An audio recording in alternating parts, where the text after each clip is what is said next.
There are few better ways to get lost in your thoughts than strolling along the acequias in Albuquerque's Rio Grande Valley. But many of those irrigation ditches run through private land and smack into a conflict between tradition and property rights. Matt Grubbs is on special assignment. You can walk for, Over the years, Charlie DeSimone has chatted up plenty of people. hiking, bicycling, walking their dogs. As he walked along the banks of the Pueblo Lateral Ditch in the North Valley. It's, good morning, how you doing? Oh, nice dog you got there.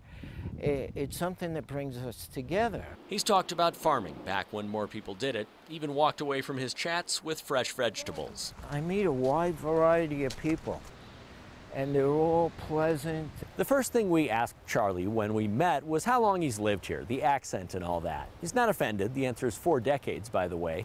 And he says he gets why New Mexicans ask those sorts of questions, because to him it seems like every time a new group shows up, it has a tendency to take something from the folks who are already here. Which is why Charlie got his hackles up when he came upon a fence across the ditch trail. It's not a public nuisance. The people take care of the trails. Why did somebody put this fence up? So I walked over to town hall and I asked them, what's with the fence? Right? What is with the fence? And you can see how gorgeous this is, right? That's Los Ranchos de Albuquerque Village Administrator Kelly Ward. To walk in a fall day down one of these ditches and see the water and see the fields and all that, I mean, it really is special. However, we are on other people's property. The acequia is a community ditch. It's not owned by the village or even the Middle Rio Grande Conservancy District. It's set aside strictly to move water and to help irrigators. It's owned by the people who have land next to it and who have the right to keep the rest of us off their land. It is the case by sort of history and culture. We use the waterways to move around, but there's no inherent right of the public to be on them.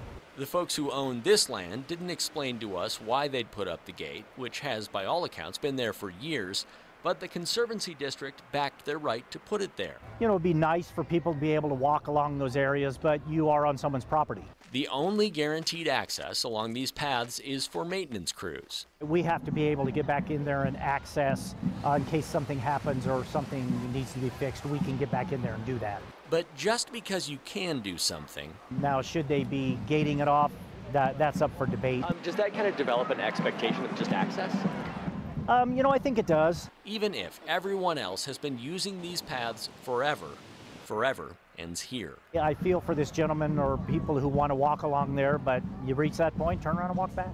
I don't know what to tell you. Enjoy our trails. Okay. He won't like it. I feel like I should be able to walk as you can everywhere else. But that's probably what Charlie DeSimone will do. If you're trying to build community, we want more inclusive things. Tradition will only get you so far. Matt Grubbs, KRQE News 13.